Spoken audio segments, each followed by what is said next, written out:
슬프다 아리엘이여 아리엘이여 다윗이 지인친 성읍이여 해마다 절기가 돌아오려니와 내가 아리엘을 들으려니 네가 슬퍼하고 오며 내게 아리엘과 같이 되리라. 내가 너를 사면으로 둘러 진을 치며 너를 애워 대를 쌓아 너를 치리니 내가 앉아서 땅에서 말하며 내 말소리가 낮은 깊게서 갈 것이라. 내 목소리가 신접한 자의 목소리같이 땅에서 나며 내 말소리가 깊게서 지거리리라. 그럴지라도 네 대적의 무리는 세미한 티끌 같겠고 강포한 자의 무리는 날려가는 겨 같으리니 그 일이 순식간에 갑자기 일어날 것이라.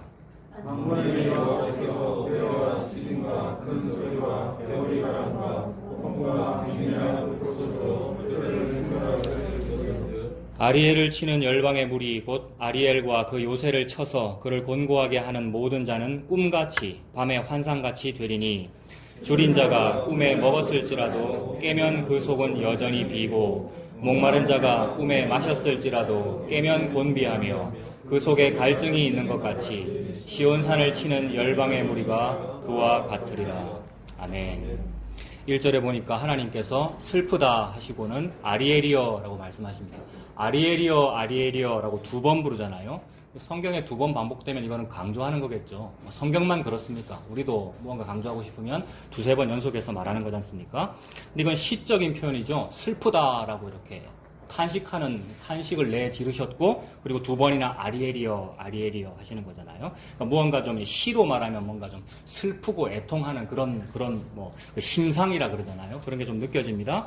근데 아리엘이여 이랬는데 거기에 각주 붙어 있죠. 아리엘이라는 말에 숫자 1 붙어 있고, 여러분 성경책에 붙어 있습니까? 그 2절에도 똑같이 아리엘이라는 말이 있는데 거기도 숫자 2 붙어 있죠. 그거 보면은 무슨 뜻입니까? 그러니까 원래 아리엘이라는 말이 하나님의 제단의 한쪽 면이다 이런 뜻인데, 그것을 지금 1절에서는 각주 1 붙여가지고 하나님이 지금 예루살렘을 보고 아리엘이다 이렇게 불렀다는 거죠.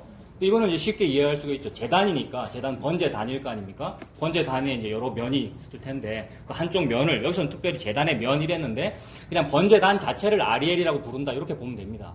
근데 그 번제 단이 수도 서울, 수도 예루살렘에 있으니까 예루살렘을 일컬어 우리가 이제 이 사람들이 관용적으로 거기가 아리엘이야 이렇게 부르겠죠. 그러니까 하나님께서 이제 그렇게 말씀하시는 건데, 근데 특별히 그냥 예루살렘이다 이렇게 안 하고 아리엘이다라고 이렇게 살짝 바꿔 부르시는 것은 그거 자체가 뭔가 좀 상징적이고요. 그죠?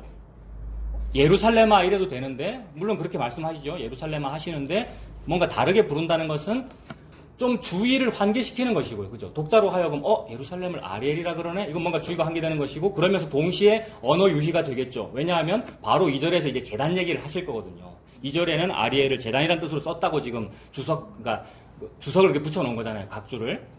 그러니까 이 아리엘이라는 말은 이제 예루살렘을 의미하고 상징적으로 수도 예루살렘을 하나님께서 그렇게 부른 것이다. 근데 지금 느껴지는 이 느낌은, 심상은 뭐냐면 슬픕니다. 그러니까 처음부터 하나님이 슬프다 해놓고 아리엘아 아리엘아 슬프다 이렇게 말씀하셨습니다. 왜 지금 하나님께서 슬프겠습니까? 왜 슬프냐 하면 1절 하반절에서 느낄 수 있죠. 왜 그러느냐 하면 해마다 절기가 돌아오려니와, 요거 때문입니다. 절기가 자꾸 돌아오기 때문에 슬픈 겁니다. 오늘 무슨 절기라 그랬습니까? 아까 맥추절이잖아요. 절기는 자꾸 돌아오죠. 그러니까 해마다 똑같은 걸 하는데 사람들이 자꾸 새롭다 그러고 새로운 제물을 드려야 되고, 뭔가 맥추절이면 오늘 많은 교회들이 요 앞에 뭐 했겠네요. 추수감사절에도. 예배는 제사가 아니고 개신교는 제사와는 별개의 것인데 이상하게 우리가 제사 드리듯이 한단 말입니다. 여기를 제단이라 그러고, 그래서 감사절 되면 제물을 갖다 놓잖아요. 말은 제물 아니라고 합니다만은. 그러니까 맥주절 올 때마다 슬퍼야죠. 목사가 슬퍼야 되고 성도들이 슬퍼야 되는데, 그러니까 하나님은 지금 슬프신 거죠. 절기가 돌아오려니와, 그것도 해마다. 그러니까 매년 하면서 사람들이 지루한 줄도 몰라요. 하나님은 지겹다는데, 그만하라는데. 그래서 계속 이 절기가 돌아오는 것이 슬픕니다. 그리고 그 절기의 어떤 상징은 뭐냐면 제단이죠. 제단. 그죠? 그 제사는 분명히 하나님께서 드리라 그러셨고, 제단도 하나님께서 만들라고 하셨으나 하나님이 마치 그거를 싫어하는 듯이 지금 보인단 말입니다. 슬퍼하시고 절기가 돌아온다 그렇게 말씀하십니다. 그 절기는 하나님께서 다 만드셨으면서 명령도 하나님께서 하셨고, 절기 잘 지키라 하셨고, 주일 성수라는 용어는 없으나 주일 지키라는 그 의미를 우리가 하나님으로부터 받았다는 거 아닙니까? 우리 개신교가 그렇게 해서 막 주일 성수를 지키니 많이 11조를 해야 되니 많이 하는데 사실 따져보면 그 모든 종교심의 어떤 명령은 하나님이 다 하신 것 같단 말이에요. 절기도 하나님께서 지키라 그런 것 같고 아리엘도 잘 만들어서 네가 제사 똑바로 드려라고 하나님께서 하신 것 같단 말입니다. 그렇게 그 절기를 하나님께서 만드셨는데 그것을 지금 하나님은 싫어하십니다. 왜 싫어하십니까? 이거 조금 살펴봐야 되겠죠. 이사야서 읽고 있는데 다시 자꾸 처음으로 돌아갑니다. 우리 이사야 1장 너무 많이 봤습니다. 자꾸 처음으로 돌아가서 다시 보십시오. 이사야 1장에. 이사야 1장 1절부터 8절, 9절 정도까지는 유다와 예루살렘에 대한 경고다라고 하면서 막 말씀하시다가 갑자기 소돔 고모라 말씀을 하시는데 사실 그 얘기는 뭐냐면 8절과 9절 이런 데 보십시오. 니들 유다 예루살렘이나 즉 수도 아리엘이나 소돔 고모라나 똑같다라는 말씀을 하시는 거죠. 이거 전에도 말씀드렸는데 소돔 고모라나 우리나 똑같다. 즉 동성애자들의 무리나 교회 다니는 나나 똑같다 요 얘기입니다. 그죠? 근데 교회 다닌다는 우리가 동성애 반대 운동을 하고 그래요. 그러니까 동성애 반대 운동을 하는 거나 안 하는 거나 똑같다 이 말입니다. 동성애를 허용합시다 이 말이 아니고요. 오늘이 전국 교회적으로 동성애 반대 무슨 뭐 서명하고 뭐 하는 주일이더라고요. 어제에도 문자 오고 오늘 아침에도 문자 왔어요. 목사님들 제발 그런 설교하라고. 설교를 이렇게 하라고 정해주는 거는 카톨릭입니다, 여러분. 근데 제가 지금 동성애를 찬성하자고 설교하고 있습니까? 반대하자고 설교하고 있습니까? 찬성하나 반대하나 나는 예수 없으면 똑같은 죄인이에요. 요게 이 설교단에서 해야 되는 말이고 여러분들이 들어야 되는 말이고 요것이 방언이 통역된 것이고 예언을 하고 듣는 거란 말입니다. 내가 예언자가 아니고 우리가 예언가이기 때문에 왜요? 그리스도에 의하여 기름 부음 받았잖아요. 우리가 그리스도의 삼중직 선지자이시고 제사장이시고 왕이란 말입니다. 여러분들이. 그래서 그런 사람은 요 얘기를 듣고 말하고 공감하고 그 공감하는 것을 보고 어려운 말로 아멘이라 그러고요. 그러니까 제가 동성애자 맞네요. 요 상태입니다. 근데 이 동성애자를 보고 예수님이 사랑한다고 그러시네요. 네, 할 말이 없어요. 무슨 할 말이 없겠습니까? 찬성할 말도 없고 반대할 말도 없고 청와대에 청원 안 할 것도 없고 할 것도 없고 여러분 이런 상태를 말하는 거죠. 그래서 니들이 소돔 고모라와 똑같다는 얘기를 8절 9절까지 쭉 하신 다음에 이제 9절부터입니까? 너희 소돔의 간원 몇 절입니까? 여러분들이 보십시오. 너희 소돔의 간원들아 고모라의 백성들아 10절입니까? 예, 거기서 갑자기 소돔의 간원들 고모라의 백성 누구한테 하는 말입니까 이게? 소돔 고모라 보고 하는 말이 아니고 즉 동성애자 보고 하는 말이 아니고 크리스찬이라는 너희들아 또는 선민이라는 이스라엘아 이 말이잖아요 여러분. 그들에게 하시는 말씀이 이제 11절로 바로 가봅시다. 1장 11절에 여호와께서 말씀하시되 너희의 무수한 재물이 내게 무엇이 유익하냐? 주일마다 성수하고 교회되고 신학하고 목사되고 성도되고 무슨 장로가 되고 됐는데 그것이 나에게 무엇이 유익하냐? 이렇게 말씀하시는 거죠. 나는 순양의 번제와 살찐 짐승의 기름에 배불렀고 나는 수송아지나 어린 양이나 순념소의 피를 기뻐하지 아니한다. 너희가 내 앞에 뭐 하러 옵니까? 보이러 옵니다. 보일라니까 어찌 해야 됩니까? 여러분 맥주 감사절에 여기도 쌓아야죠. 재단에다가 추수감사절에 여기다 막 쌓아야죠. 더 헌신봉사 열심히 하고 여러분들이 막 보이셔야죠. 그러니까 보이러 오잖아요 우리가. 그러니까 내 앞에 보이러 오니 이것을 누가 너희에게 요구하였느냐? 요구했습니다 여러분. 하나님께서. 율법이 그거잖아요. 이렇게 해라 저렇게 해라 좀 보여라. 네 믿음을 보이고 행위로 보이고 실천하여서 보여라라고 신구약이 다 그렇게 말씀하고 있습니다. 여러분 가만히 보면 서신서마저도 그렇게 말씀하잖아요. 서신서 복음을 전하는 것 같은데 복음 얘기하는데 이상하게 형제를 사랑하라 그러고 무엇을 하라 그러고 그게 우리의 지금 큰일 난 거란 말이에요. 구약만으로 끝났으면 됐다 싶은데 신약에서 또 하니까 이제 거기에 어떤 절망을 느껴야 된단 말입니다. 우리가 코로나가 절망이 아니고 진짜 큰일 났네 라는 요 무거운 짐. 근데 이 짐에 대하여 예수님 하시는 말씀이 수고하고 무거운 짐진 자들아 내게로 오라 내가 너희를 쉬게 하리라 니까 너무 지금 비약했습니다만 신약에 사랑하라 이 말은 나 예수가 니를 사랑한다는 얘기야 라는 이 뜻입니다. 여러분 신약의 모든 무슨 뭐 해라 무슨 믿어라 네가 뭘 실천해라 이 말이 나 예수가 너한테 실천한 거야. 그러면 그게 믿어지면 그 사람은 실천을 하고 있는 거예요. 예수님을 믿어지면 내가 집사님을 사랑하는 거라고요. 진짜로 사랑하는지 안 하는지는 잘 모릅니다. 우리 속을 어떻게 알아요 여러분. 우리 사랑 안 하거든요. 그래서 우리 속에 파당이 있잖아요. 그게 고린도 교회인데 그 당시 2000년 전에 고린도 교회만 그렇다는 얘기입니까? 제가 수요일 날에는 비대면으로 설교하기 때문에 지금 이거 하는 거예요. 리마인드 하는 거예요. 수요일 날 들으셨죠? 이 얘기예요. 전부 고린도전서는 그죠? 근데 네가 회개하고 예수가 믿어진 거, 회개가 되어진 거, 네가 한 게 아니고 그걸 보고 네가 지금 서로 사랑하네, 네가 한 몸이네. 네는 그렇게 회개를 못해. 근데 네 머리가 그리스도기 때문에 네가 그리스도에게 붙은 몸이야. 그걸 보고 교회라 그래. 나는 사랑 안 할 능력도 없고 할 능력도 없는 상태를 말씀하시는 거죠. 요걸 목표로 요구하신 겁니다.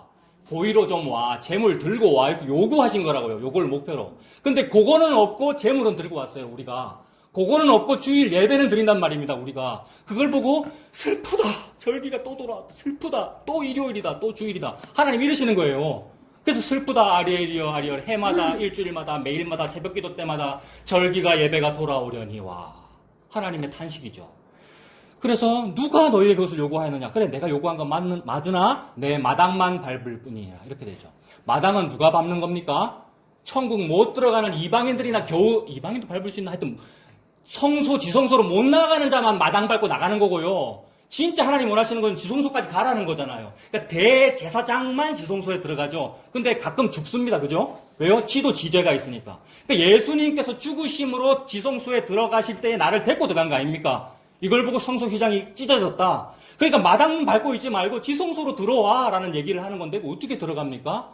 재물을 들고 들어가야 되거든요. 그래서 우리가 재물을 보이러 오라라고 하셨는데 목표 지점은 뭐냐면 내가 요구하는 재물은 내 아들 예수야. 너 예수님 믿어. 이 말씀 하시는 거죠. 그러니까 예수님을 믿고 지성소에 들어가는 것이 사실은 벌벌 떨리죠. 지성소 들어가면 죽어요. 그 인디아나 존스에도 나오잖아요. 무슨 언약궤 얘기는. 사람들이 막 상상해가지고 뭐 그런 거. 그래서 누가 요구하는 그래 내가 요구한 거 맞는데 그 목표 지점 너희로서는 이루어지지 아니하는구나. 그러니까 내가 이룰 거야라는 하나님의 복선이 깔려 있습니다. 그래서 내 마당만 밟을 뿐이라. 13절 헛된 재물을 다시 가져오지 말아라. 분향은 내가 가증히 여기는 바요. 이 기도를 의미하잖아요. 여러분 기도한답니다. 우리가 기도해요. 가증히 여기는 바요. 월삭과 월마다 모이는 거죠. 이거 11조를 의미하기도 하고 오늘날에는 이게 매월 하는 어떤 행사를 월삭이라 그러고 막 월삭 기도회로 모이자 그러고 그죠? 월삭과 안식일과 대회로 모이는 것도 그러하니 대성회와 아울러 악을 행하는 것을 내가 견디지 못하겠노라. 성회의 성자는 거룩할 성자지 않습니까, 여러분? 근데 성회와 아울러 악을 행한다라고 표현합니다. 이것이 우리 인류의 현 주소예요. 이게 교회 오래 다닌 자의 현 주소고 신학했다는 목사의 현 주소고요. 신학하면 제가 직업이 뭡니까, 제가? 목사이고 성직자 아닙니까, 제가? 성직자니까 이게 성회로 모인 것이고 거룩할 성자란 말이에요. 제가 거룩해 보이죠?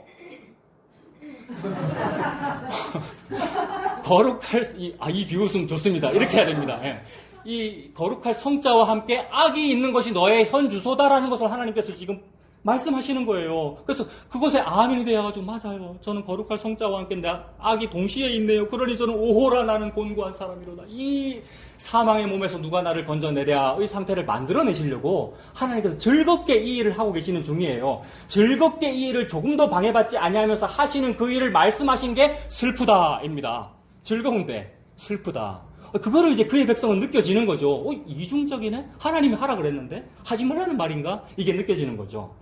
그래서 너희들의 어떤 현 주소는 너희들의 어떤 본적, 너희들의 호적, 원래의 상태는 성회와 아울러 너희들이 악이 있어. 그래서 거룩할 성자와 악이 함께 있다? 이 함께 있는 거를 좀 뭐 어려운 말로 하면 뭐 자웅동체 뭐 이래도 되겠고 일심동체 이래도 되겠습니까? 뭐가 일심동체입니까?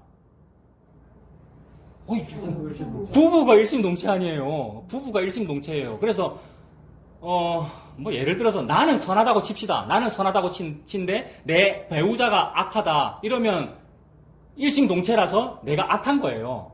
제가 지금 뭔가를 설명하려고 이런 얘기 꺼냈는데 뭐 동의는 되십니까? 배우자가 악하면 같이 악한 거예요. 이제 부부가 일심동체라서 그런 거예요.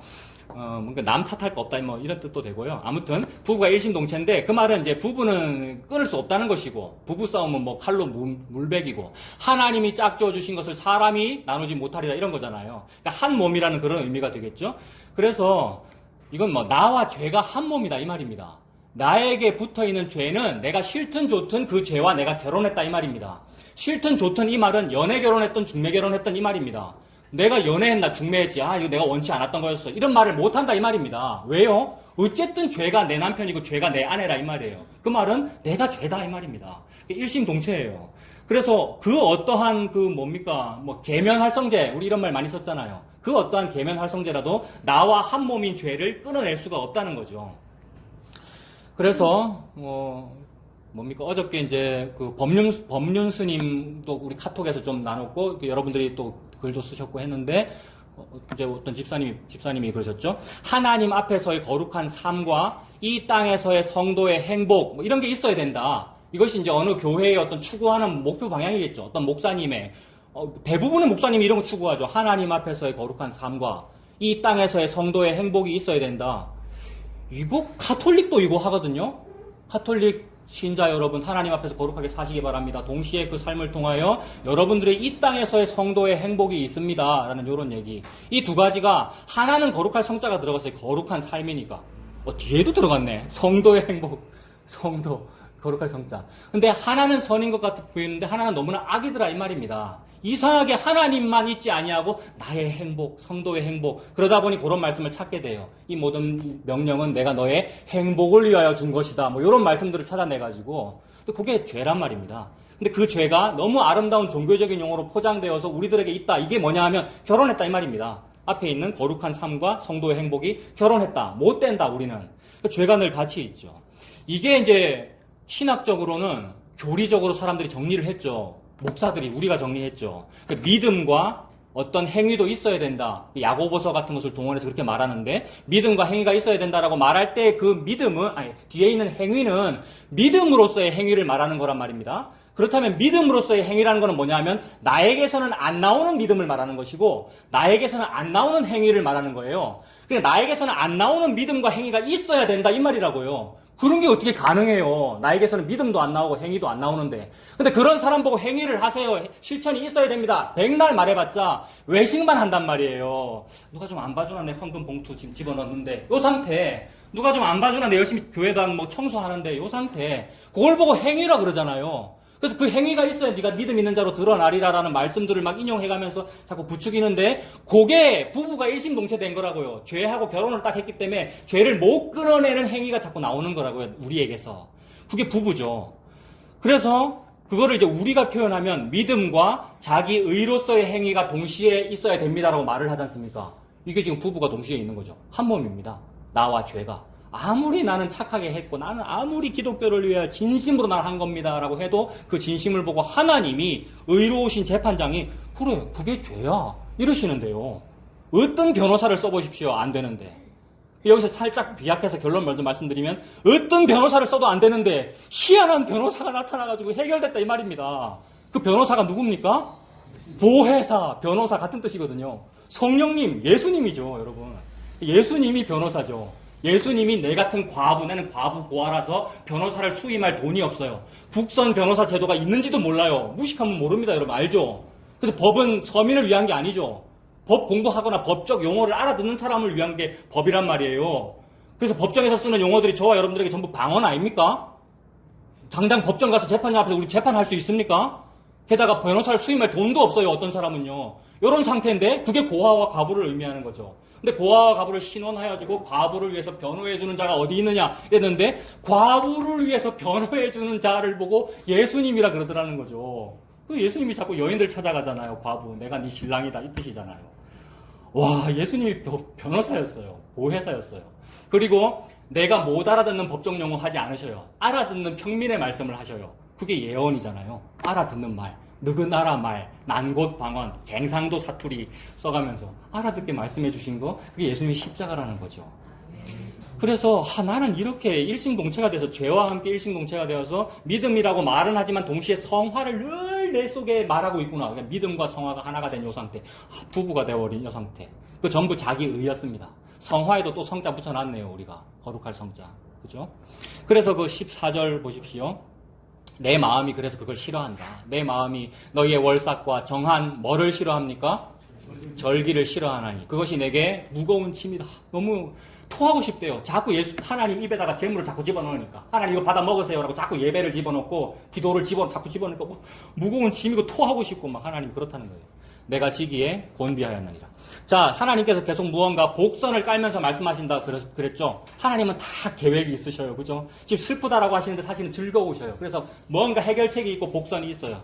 바로 해결책으로 가봅시다. 밑으로 내려가서 17절에 가면 그래서 내가 이렇게 슬프고 니들 못됐으니까 니들 어떻게 해야 되느냐 하면 17절 선행을 배워라. 정의를 구하고 학대받는 자를 도와주고 고아를 위하여 신원하며 과부를 위하여 변호하라 하셨느니라. 이게 하나님의 해결책이에요. 그러면 이 말씀을 들으면 야 이게 결론이다, 해결책이다. 나 열심히 선행을 배워서 1일 1선을 해야지, 정의를 해야지, 정의를 구하기 위해서는 파출소 정문에다가 정의사회구현이라고 써야 되겠다라고 그러고요. 실제로 우리가 그랬고, 야 내가 성직사로서 이대로 있으면 되나? 정의, 구현, 목사단 이런 거 만들어야 안 되겠습니까? 카톨릭만 하면 됩니까? 우리 개신교도 해야지. 정의, 실천, 목사단 그런 거 한번 해야 되겠어요. 그런 거 장도하고 뭐 이런.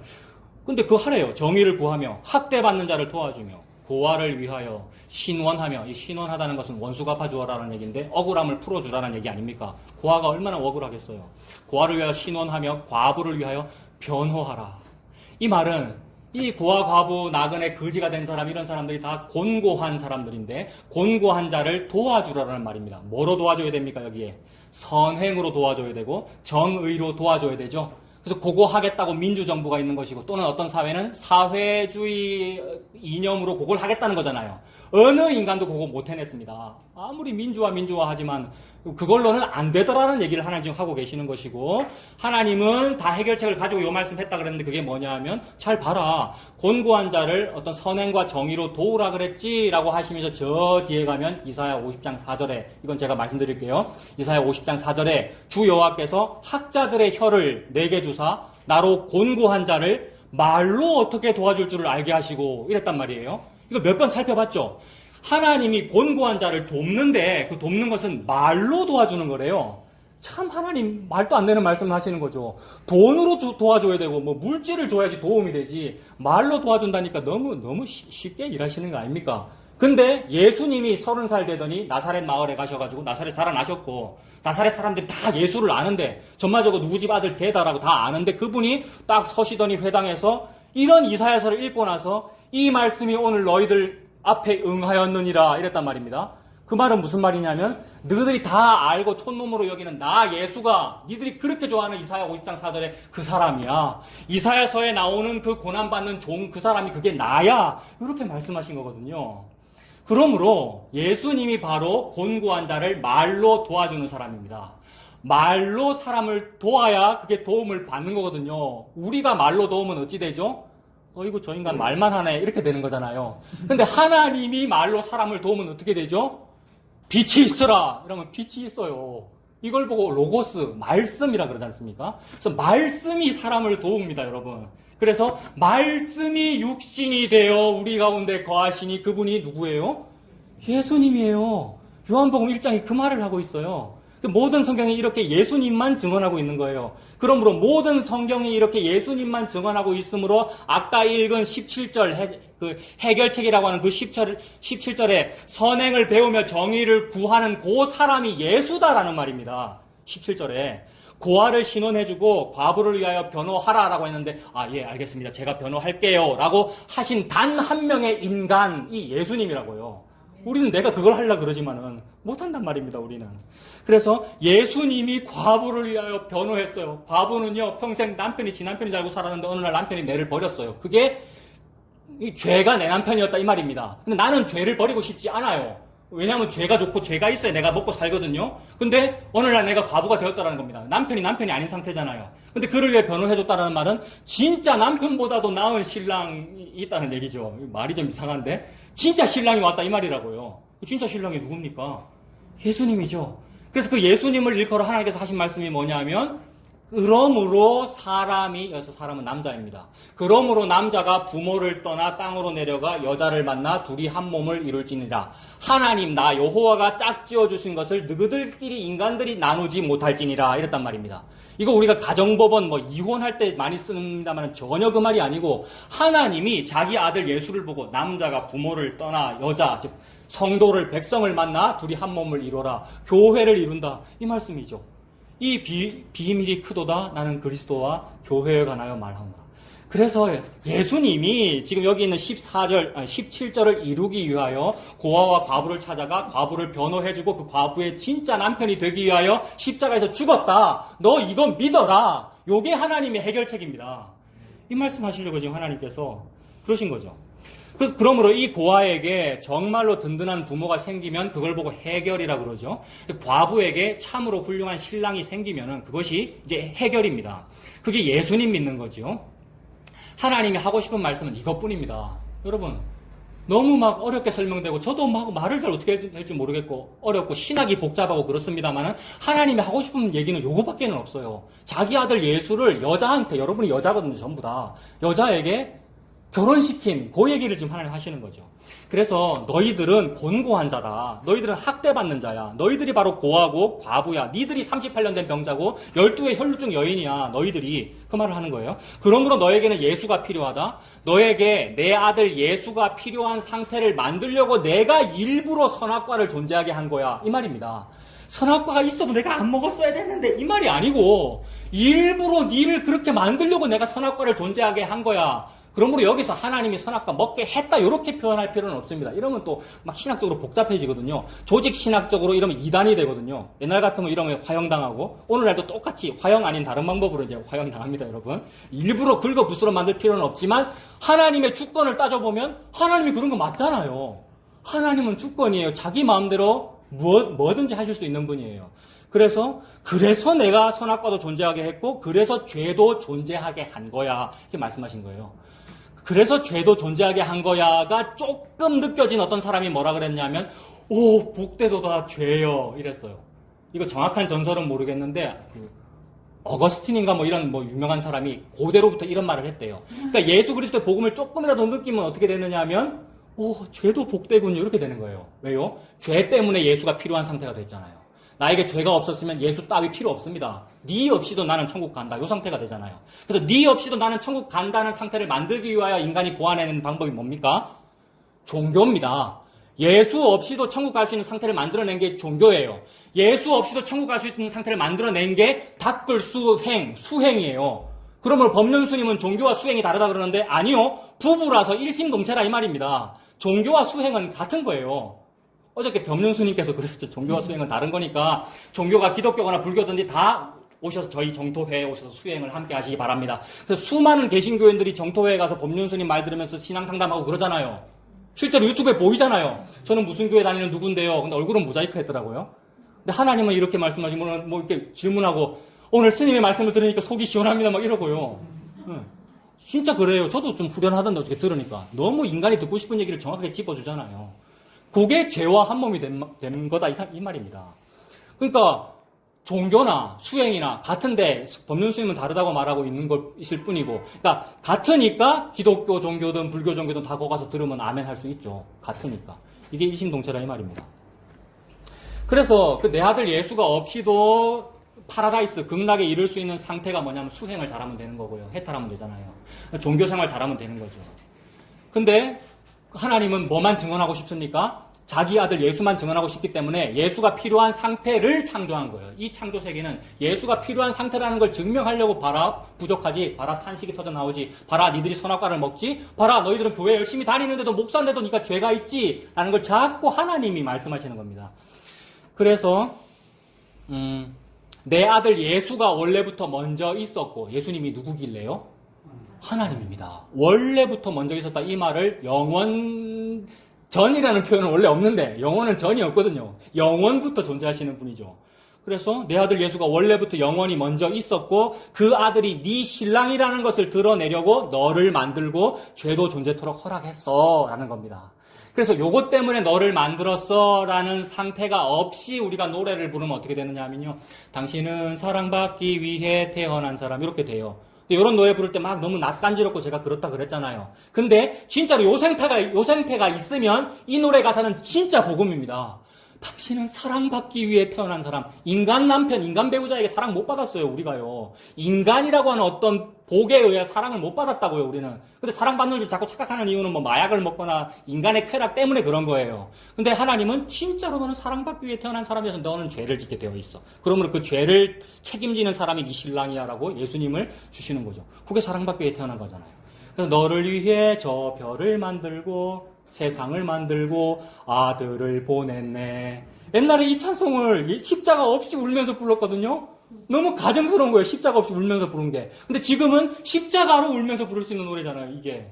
십자가 때문에 그런 거야 라는 것이니까. 그래서 하나님이 그 아들 때문에 이 땅에 우리 존재하게 했고요. 아들 때문에 이 땅에 죄 존재하도록 하나님께서 허락하셨습니다.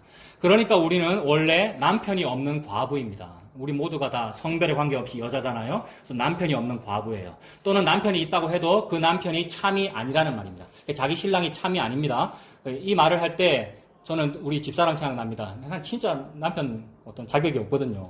너무 막 자주 괴롭히고 이거 녹음된 거 들으라고 지금 얘기하는 겁니다. 자, 그런데 제가 요 얘기하면서 남편이 있어도 그 남편이 참이 아니다라고 제가 써놓고 괄호 안에다 요 말 써놨습니다.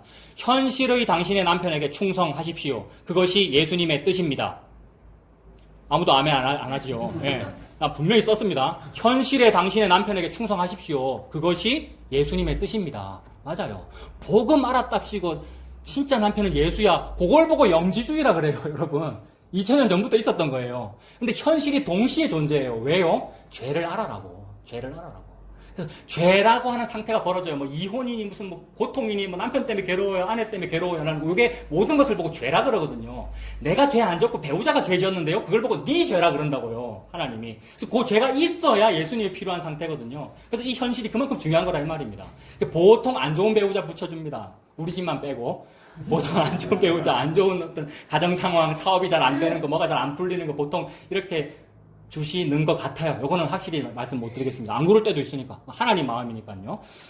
자, 그래서 저는 분명히 말씀드렸습니다. 괄호 안에 당신의 남편에게 충성하십시오. 그것이 예수님의 뜻입니다. 그런데 하나님의 계시의 원리는 지금 그 모든 현실을 가지고 그림자들을 통하여 본체를 말씀하고 계시는데 그건 뭐냐 하면 네 남편은 참이 아니다 이 얘기입니다. 참이 아니니까 거짓이지요. 그것을 보고 악이라 그럽니다. 거짓. 참이 아니다. 악, 죄. 내가 그 죄, 악을 좋아하든 싫어하든 나는 악과 결혼했습니다. 좋아하든 싫어하든 이게 무슨 말이라 그랬습니까? 아까?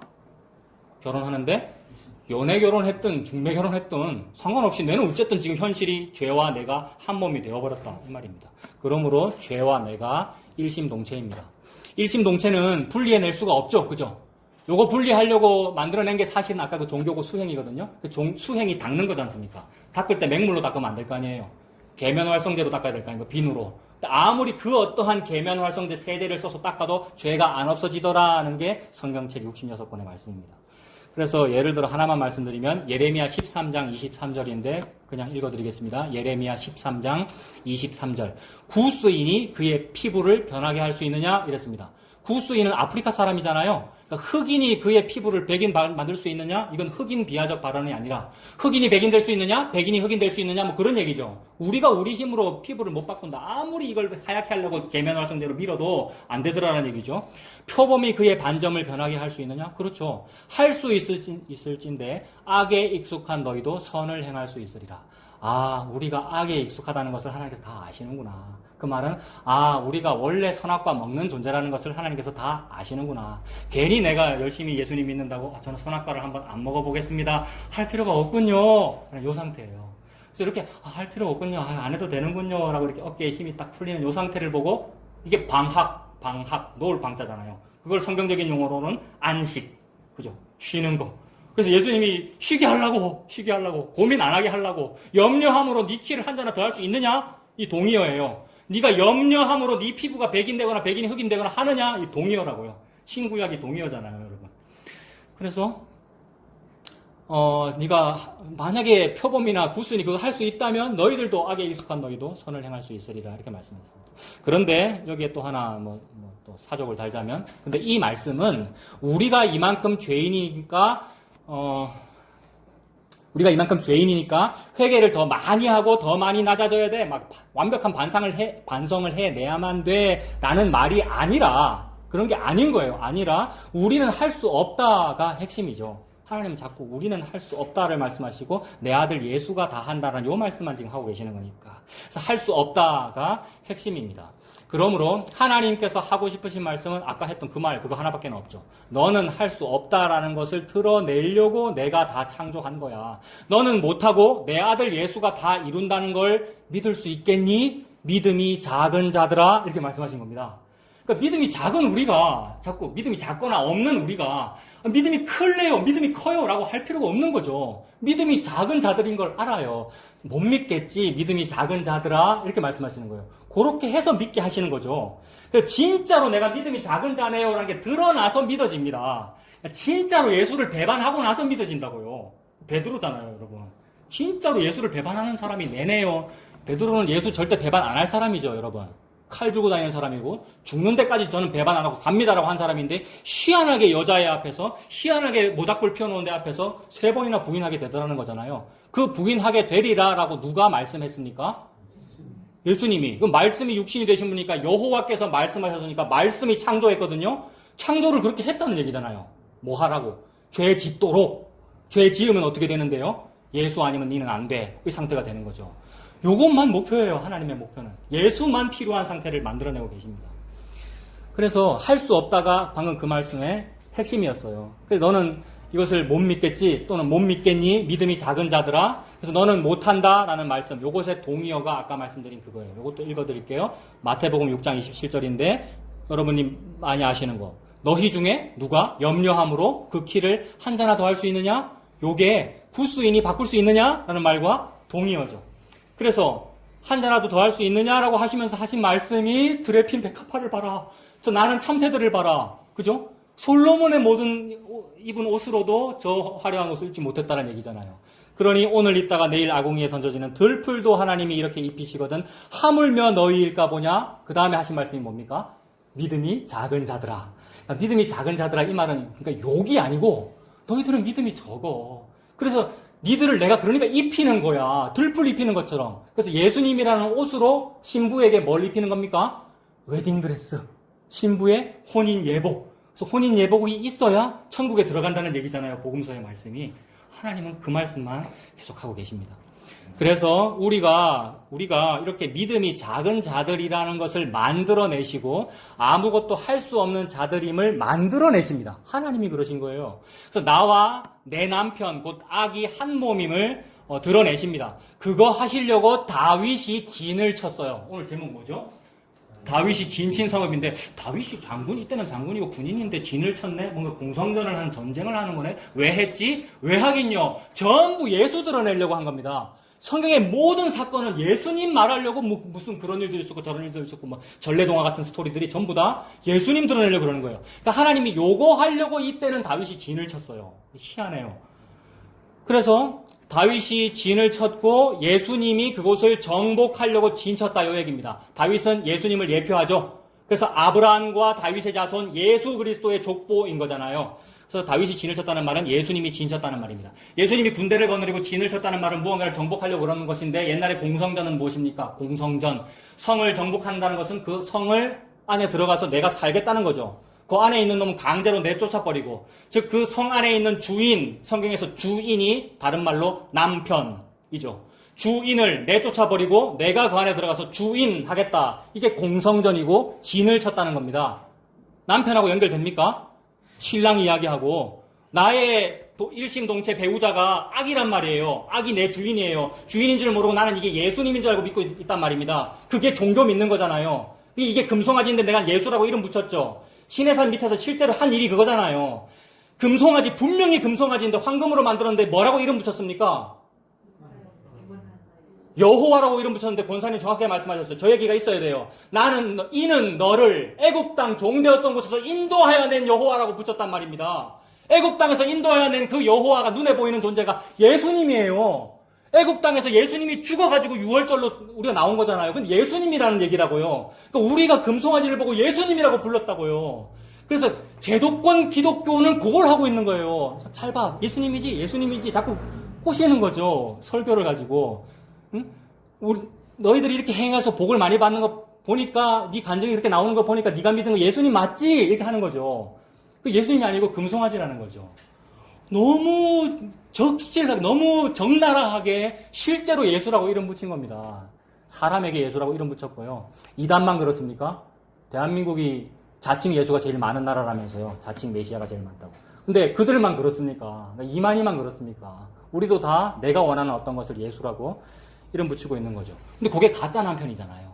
그래서 그 가짜 남편을 죽이고 내가 네 신랑이야라는 걸 이룬 게 진을 친 거란 말입니다. 공성전이에요. 그래서 그 성을 점령하려고 성읍이에요. 그 성읍으로 들어가는 거예요. 다윗이 실제로 그런 과정에서 헤브론 점령하고 그 다음에 여부수 점령합니다. 여부수 점령할 때 여부수 사람들이 뭐라 그랬죠? 장애인도 저 다윗은 이긴다 이랬어요. 그 다윗이 열받아가지고 장애인 다 죽여 이랬단 말입니다.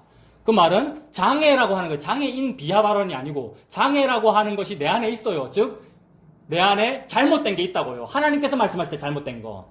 그게 죄예요. 그 죄를 도말해 버리시는 거예요. 그래서 그 죄는 절뚝발이와 소경은 하나님의 총에 들어가지 못하리라는 것이 속담이 되었다라고 하는데 죄는 그 안에 못 들어간다 이 말입니다. 죄는 감히 나의 신혼집 신혼방에 못 들어와. 어디 감히 나가라고 그러니까 다른 남편을 내보낸 거예요. 다윗이. 하나님께서. 그래서 예수님께서 그 공성전을 지금 이루고 계시는 거죠. 그래서 예수님이 이 땅에 거처 만들려고 오신 거 맞죠? 우리를 거처 삼으려고 오신 것이고 동시에 십자가 돌아가실 때는 내가 거처를 마련하러 가노라. 마련 다 하면 네 데리고 갈게 이랬지 않습니까? 공성전이에요. 거처를 마련해서 의식주를 해결해 주겠다는 이 말입니다. 보이지 아니하는 의식주지요. 다윗이 어떤 장소에 진을 친다면 무슨 일이 벌어지겠습니까? 상상을 한번 해봅시다. 그 당시로 돌아가서 다윗이라고 하는 군대가 어느 땅에 진을 쳐버리면 무슨 일이 벌어지냐 하면 예를 들어서 우리나라의 미군이 주둔하면 무슨 일이 벌어집니까? 요새는 좀 안 그럴 수도 있습니다만 옛날에 미군 주둔하면 반드시 그 미군 부대의 위병소 몇 미터 앞에는 사창가 형성되고요. 땅값 떨어지고요. 맞습니까? 이게 군대가 주둔했다는 말의 어떤 이미지입니다. 그리고 그 주둔했던 군대가 떠나고 나니까 무슨 일이 벌어집니까? 그 군대가 머물렀던 뭐 수송반이 있었던 자리 밑에 오일이 막 기름이 그 땅을 못 쓰게 되는 여러분.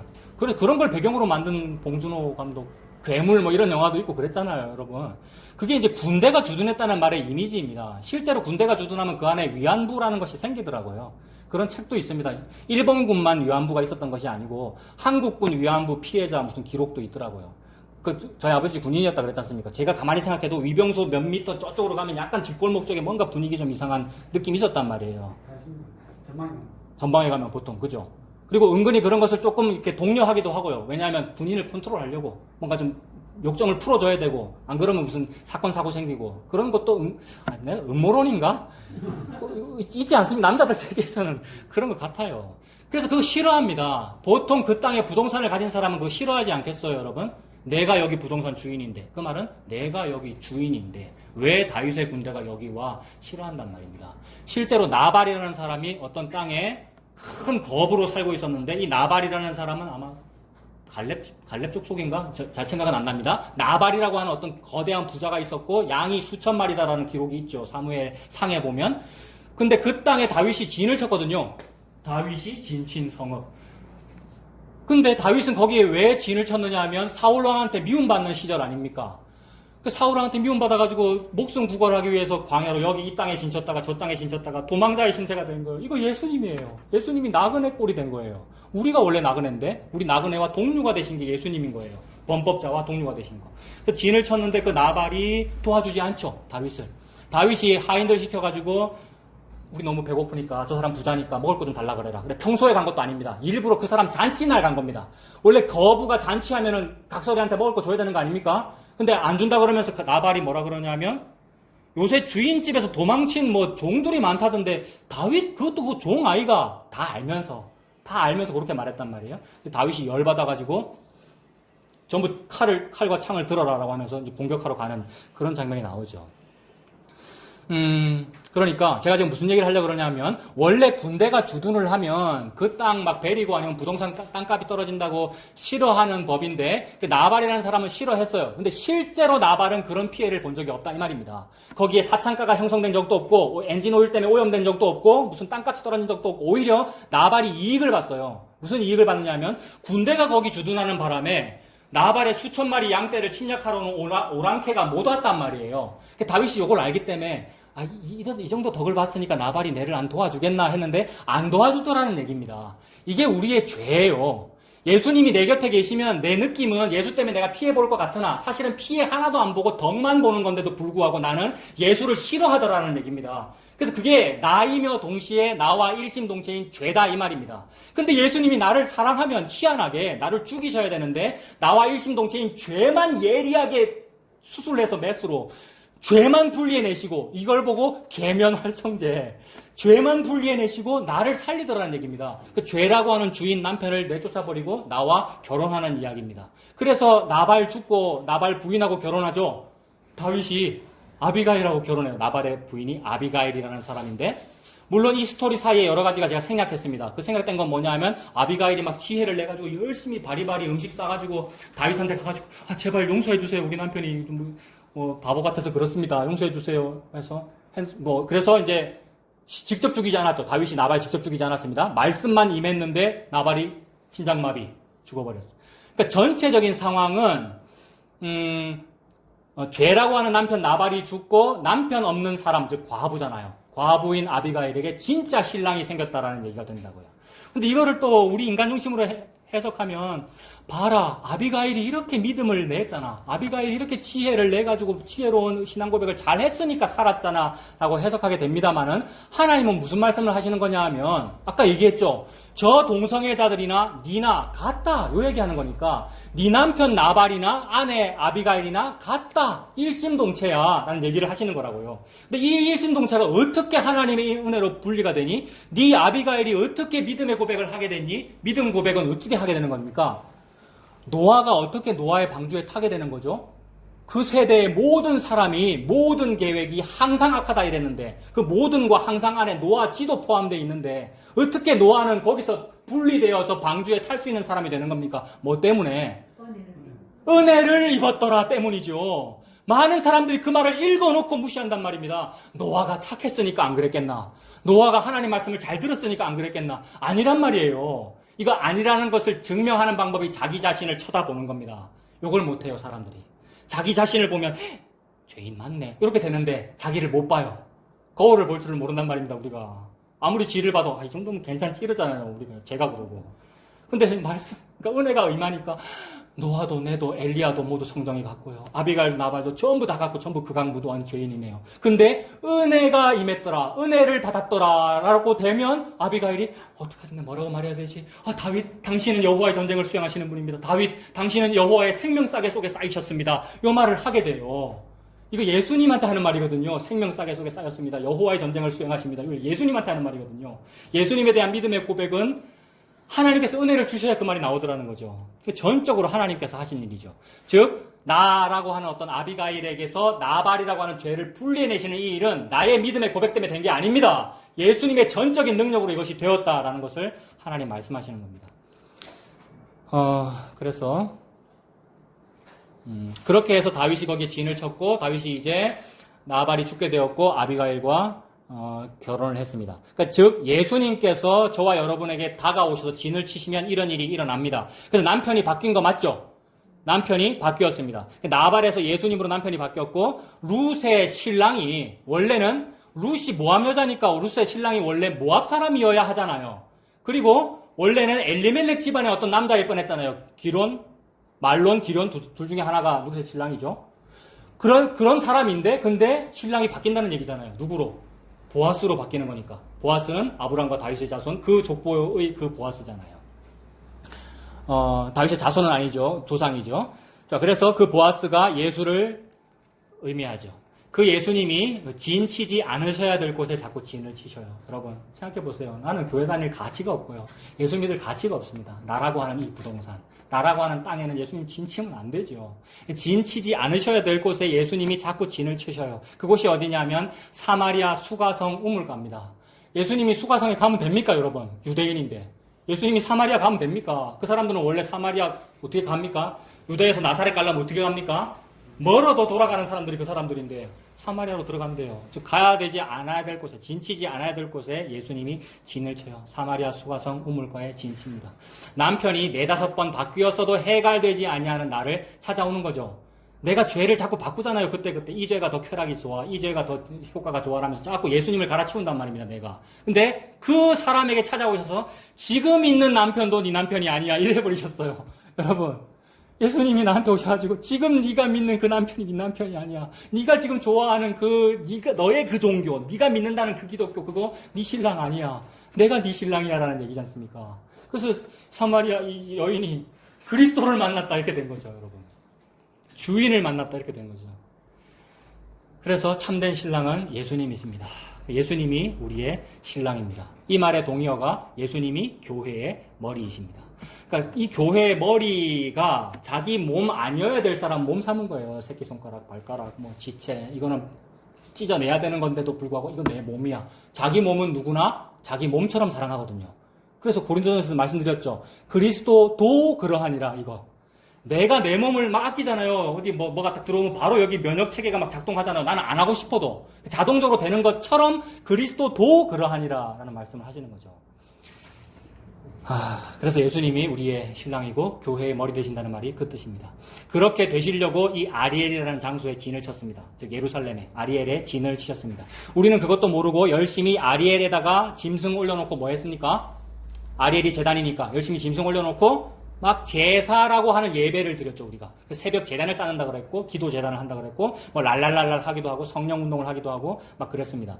그래서 그 아리엘에는 피와 불이 막 번득이죠. 그럴수록 하나님은 슬프다 그랬습니다. 슬프다. 절기가 또 돌아온다. 그리고 그 아리엘은 지금도, 지금 2020년인데, 지금도 그 아리엘이 통곡의 벽이 되어 유대인들이 거기에 있죠. 여러분 생각해 보세요. 예루살렘에 지금도 통곡의 벽이라고 어떤 벽이 있고, 제단의 한쪽 면이잖아요. 물론 물리적으로 정확히 일치하지는 않습니다. 제단은 다른 데 있었겠죠, 물론. 그러나 그 성전의 어떤 그 예루살렘 건축물의 한쪽 벽면을 보고 발굴을 해가지고 유대인들이 여기가 통곡의 벽이야 이러면서 그 앞에서 막 이렇게 기도하잖아요. 그 통곡의 벽이 여기에도 있습니다. 모든 사람이 다 통곡의 벽을 가지고 있거든요. 애통하고 통곡하면서 자기 신에게 부르짖잖아요. 그 자기 신이 예수라고 자기들 막 이름 붙여가지고 그 각 교회들마다 있다는 무슨 기도원, 산에 있는 기도원이니 무슨 기도실이니 막 이름 붙여가면서 드림홀, 비전 센터 모든 역할들이 통곡의 벽이라고 하는 그 부동산 역할을 한단 말입니다. 건축물 역할. 똑같죠. 유대인 욕할 게 아니고요. 다른 종교 욕할 게 아니고 모든 종교는 다 같더라. 종교와 수행이 똑같더라. 그 말이죠. 그래서 그 통곡의 벽을 붙잡고 통성기도 하면서 우리가 그러고 있습니다. 여전히 가짜 남편을 붙잡고 있는 겁니다. 그 가짜 남편을 죽이기 위해서 예수님께서 죽었습니다. 이게 요한복음 2장이죠, 여러분. 가짜 남편을 죽이기 위해서 예수님이 죽었어요. 이상해요. 예수님이 뭐라 그랬느냐면 요한복음 2장에 이 성전을 헐어버려라. 내가 사흘 만에 다시 지으리라. 그러니까 그러고 나서 뒤에 붙인 말씀이 예수께서는 성전된 자기 육체를 가리켜 말씀하심이라 이랬습니다. 그러니까 예수님이 진짜 성전인데 사람들이 이 건물 성전을 보고 성전이라 그러니까 즉 사람들이 이걸 보고 남편이다 그러니까 진짜 남편이 저 남편 죽여버려라. 근데 예수는 자기 몸을 가리켜 말씀하신 것이다. 그러니까 남편을 죽이기 위해서 자기가 죽는다 이 말입니다. 죄를 도말하기 위해서 예수님이 죽는다. 이걸 보고 십자가라 그러죠. 그래서 십자가에서 예수님께서 죽으신 것이 화목제사 사건이었고 화목제사가 되니까 내가 하나님과 화목하게 되는 죄가 없어지는 상태, 즉 나의 가짜 남편이 없어지는 상태가 되니 나발 없어지고 아비가일이 예수와 결혼하게 되는 이 스토리가 되는 거죠. 그래서 가짜 남편을 죽이고 참된 남편을 사흘 만에 일으키시겠다. 이 십자가의 사건이었고 부활의 사건이었어요. 예수님의 죽음이 바벨론 세력의 죽음이었어요. 예수님께서 죽으시면 그게 바벨론 세력이니까 독사의 머리를 밟아 이기시는 창세기의 원시복음을 예수님께서 이루시는 거죠. 자, 이 일을 다 펼치시려고 말로는 이렇게 설명했습니다만 요거를 펼치시려고 역사라는 것이 있었고 이것이 역사 과정 중에 쭉 벌어진 사건이 북이스라엘이 아수르한테 망하고 남유다가 바벨론한테 망하고 남유다가 쳐들어와가지고 쫄딱 망하게 되는 이런 상태가 예수님께서 십자가에 죽는 그런 장면인데 그렇게 예수님의 죽으심이 오히려 공격자였고 침략자였던 바벨론이 죽는 일이다 이 말입니다. 요걸 마귀는 몰랐죠. 마귀인 나 바벨론은 내가 이기면 이기는 거겠지 이랬는데 내가 이기려고 예수를 죽였는데 그게 나의 죽음이었다 이 말입니다. 이걸 보고 전략이라 그러죠. 모략. 국방부 장관은 이 정도는 할 수 있어야 된단 말입니다. 이게 모략가니까. 그 다윗이 그런 사람이에요. 전략가라서 진을 쳤단 말입니다. 예수님이죠. 예수님이 나에게 그렇게 공성전을 해서 뱀 대가리 꺾어 없애시고 나에게 머리가 되어주신 것. 예수님께서 저와 여러분과 결혼하셨습니다. 그래서 그게 역사 속에 펼쳐진 게 바벨론한테 망한 거였어요. 그래서 그 바벨론한테 망하는 모습이 오늘 본문의 3절입니다. 자, 지금까지 1절과 2절 설명드린 거예요, 여러분. 그리고 이제 3절부터는 다 설명했기 때문에 쭉 읽으면 돼요. 3절 보세요. 오늘 본문 3절. 그러니까 그걸 펼치려고 아수르 바벨론이 있었다 그랬지 않습니까? 그러니까 내가 너를 사면으로 둘러 진을 치며 너를 애워 대를 쌓아 너를 치리니 요거예요. 아까 1절 2절에서는 다윗이 진을 쳤고요. 이제 다윗이 진을 치면 어떤 일이 벌어지냐 하면 아수르 바벨론이 그 성읍을 죽인다 이 말입니다. 이게 지금 마귀가 예수님 죽이는 것처럼 나타나는 그런 장면을 역사 속에서 펼친 거란 말이에요. 3절에 내가 너를 사면으로 둘러 진을 치는 게 바벨론이 예루살렘을 이렇게 하잖아요. 우리나라 병자호란 때 남한산성을 그렇게 했더라고요. 오랑캐들이. 얼마나 처절하고 막 너무 징그러운 장면 많이 나오거든요. 그거 똑같잖아요. 성경도요. 그런 식으로 바벨론한테 남유다가 이렇게 망한다는 거죠.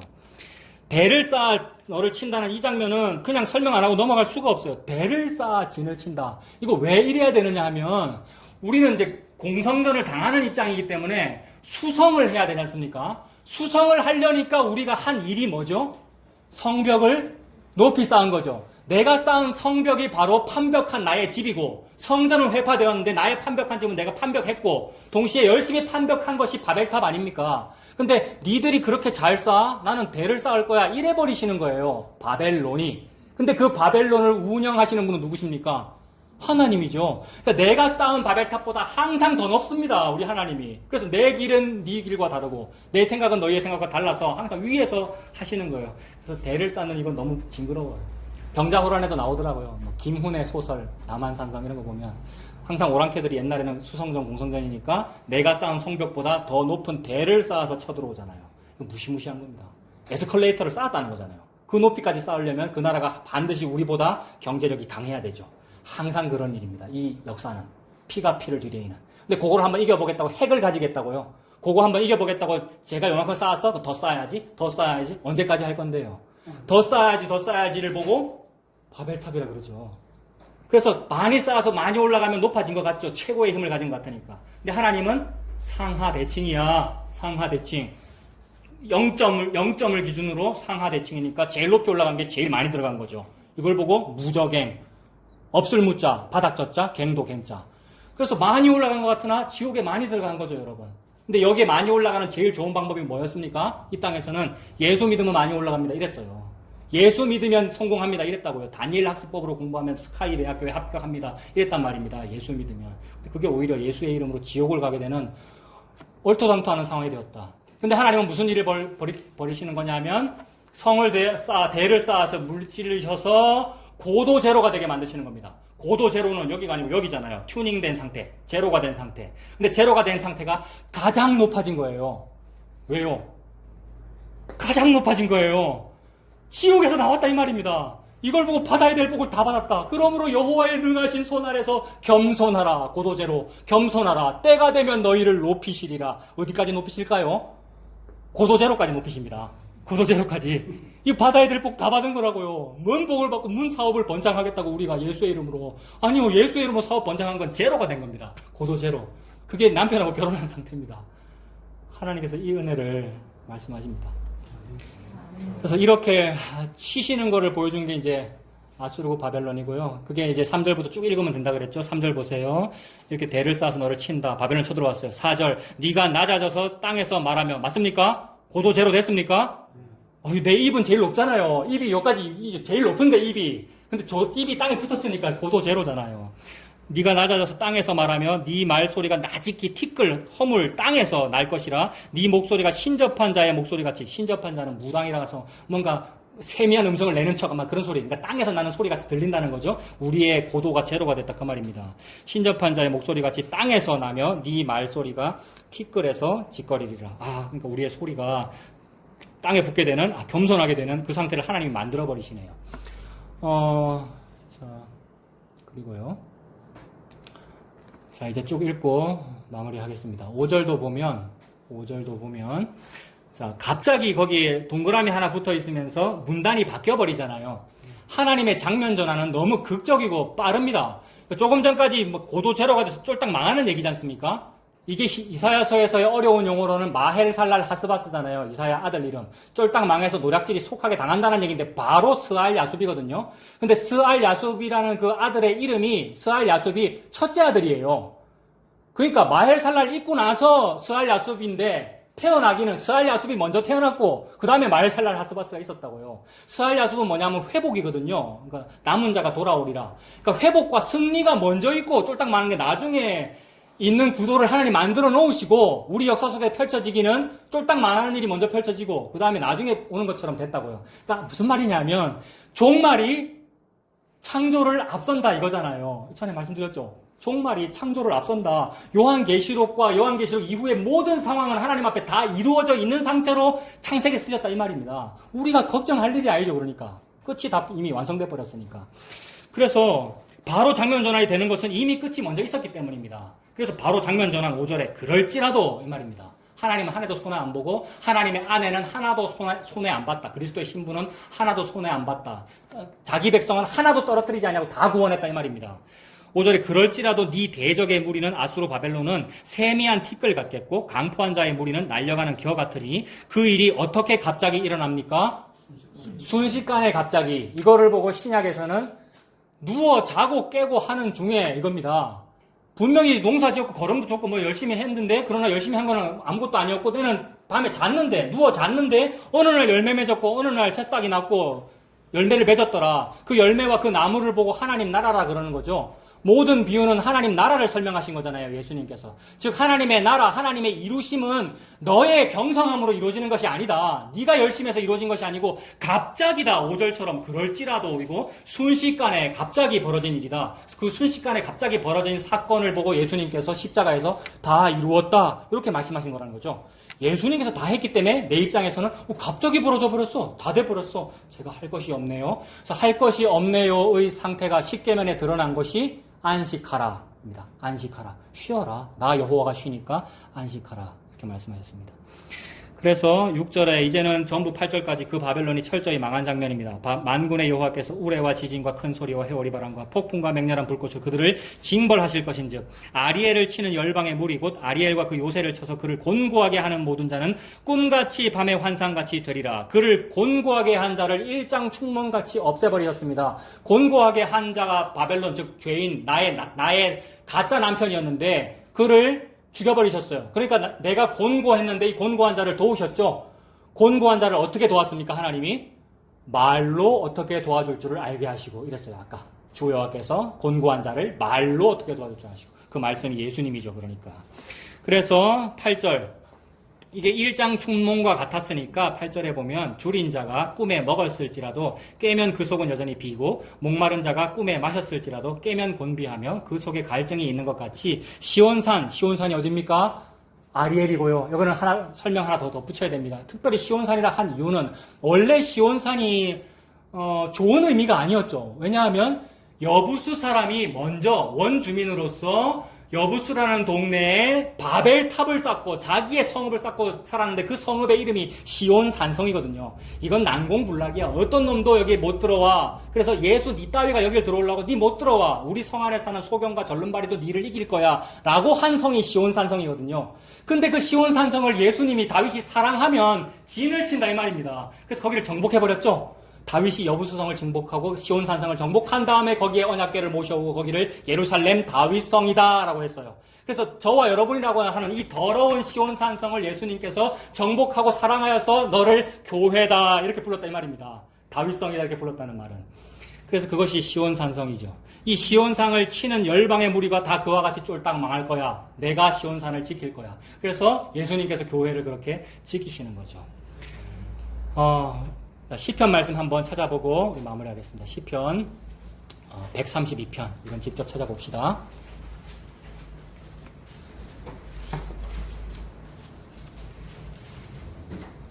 (132편입니다)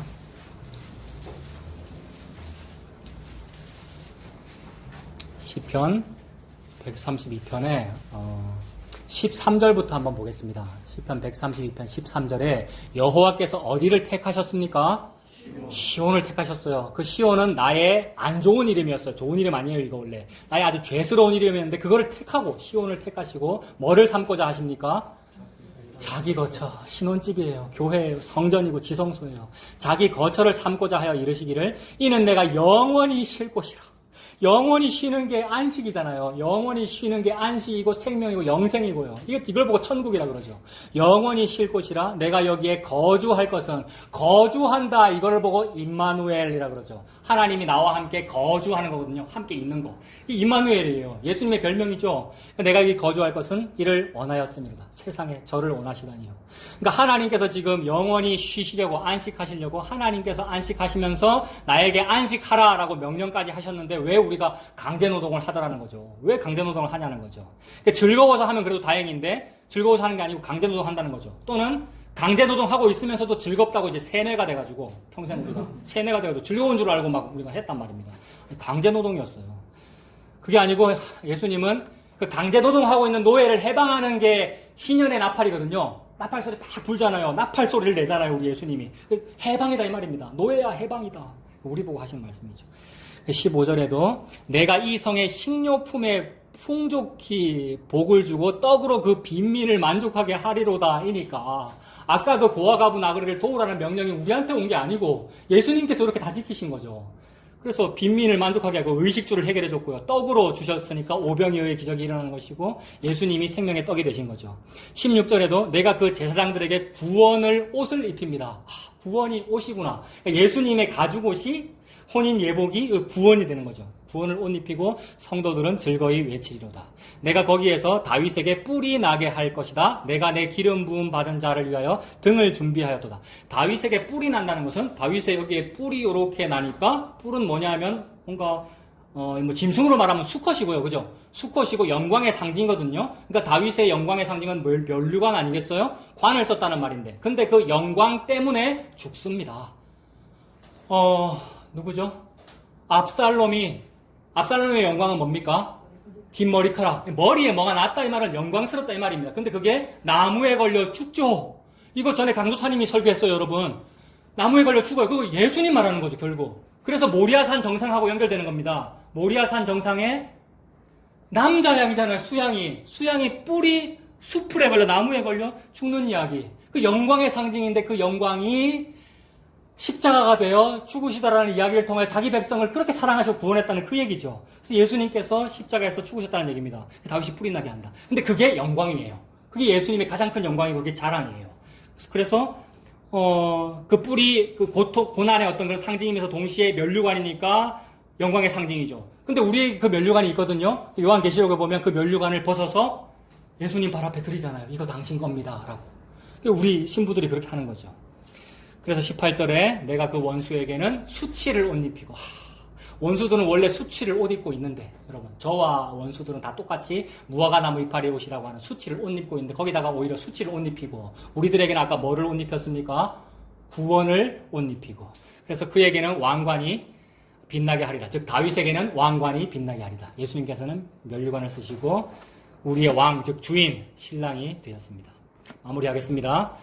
나라고 하는 그 시온성에 지금 다윗이 진을 쳐가지고, 그 말은 무슨 말이냐면 예수님이 진을 쳐가지고 예수님이 쳐들어오셨어요. 쳐들어오신다는 표현이 좀 그렇습니다만 진짜로 그래요. 예수님이 저와 여러분의 쳐들어오셨어요. 안 그러면 안 돼요. 왜냐하면 나는 방어를 너무 잘하거든요. 자존심과 나의 의와 자기 방어와 공격으로 방어하고 방어로 방어하잖아요. 저 안에 그게 많거든요. 방어 기제가 많기 때문에 사람이 좀 상태가 이상 그럴 때가 있는 거거든요. 근데 그거 누구나 다 그렇다는 얘기입니다. 공격으로 방어하고 방어로 방어해요, 예수님은. 그래서 쳐들어와야 돼요. 얼마나 감사한지. 예수님 공성전 전문가입니다. 쳐들어오십니다. 그래서 그 쳐들어오신 그곳이 새 예루살렘 성입니다. 신천지가 그 얘기를 하잖아요. 새 하늘과 새 땅. 이게 새 예루살렘 성이에요. 신천지예요. 예수님이 그렇게 들어오셨어요. 거기가 새 하늘과 새 땅입니다. 우리는 나발처럼 또는 여부스처럼 반대하기만 했습니다. 그러나 예수님이 여러분을 사랑하기로 작정하셨죠. 예수님 작정했습니다. 그래서 나와 많은 사람들에게 예수님이 반대를 받는데도 사랑하십니다. 그게 사랑이죠. 진짜 남자가 여자를 사랑하면 이 정도 해야죠, 여러분. 수많은 반대를 무릅쓰고 사랑하잖아요. 연애해보신 분은 그런 거 있잖아요. 제가 그랬거든요. 그래서 그게 진짜 사랑이죠. 근데 예수님이 진짜 그랬다는 거죠. 예수님이 우리를 그렇게 반대를 받아가면서 진짜로 사랑했죠. 그 예수님, 그 신랑 믿고 사는 저와 여러분들 되시길 바랍니다. 기도하겠습니다. 하나님 아버지, 모든 성경이 예수님의 말씀으로 읽혀져서 너무나 감사합니다. 하나님께서 바로 그 말씀, 오직 그 한 말씀만 하고 계시지요. 그래서 모든 성경을 통하여 예수에 대해서 증언하신 것을 듣고 예수님이 나의 생명의 양식이구나, 나의 참된 주인, 신랑이시구나 라는 것을 믿고 안식하며 살아가는 우리가 되도록 하나님께서 은혜 베풀어 주시옵소서. 예수님의 이름으로 기도합니다. 아멘.